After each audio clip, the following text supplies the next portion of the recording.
The man had been a bellhop for 10 years. Seeing no hope for promotion, he planned to resign after finishing his shift that day. Unexpectedly, he happened to encounter the CEO, who was visiting the hotel incognito. Jack's warm and attentive service left a deep impression on the CEO. Taking the opportunity, the CEO also learned about the hotel's internal operations through their conversation. He even remarked that if he ever started a hotel business, he would definitely hire Jack. Though amused, Jack politely agreed.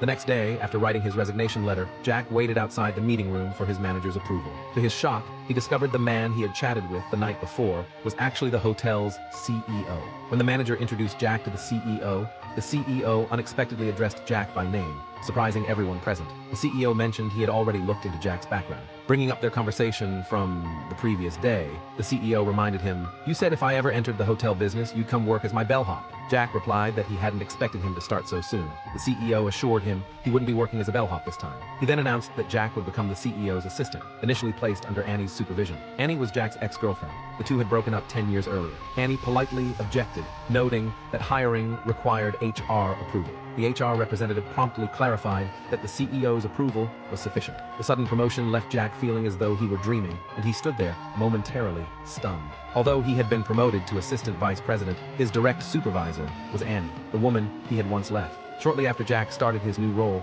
Annie went on a business trip. Before leaving, she assigned Jack a task list, 2 pages long, instructing him to complete it before her return. Jack understood this was her way of making things difficult for him. That evening, Jack offered to drive Annie home. Just as she was about to step out of the car, Annie suggested he resign voluntarily, but Jack refused. He wrote a letter of determination and left it on Annie's desk. Annie called him into her office, tore the letter to pieces, and declared she would find a reason to fire him.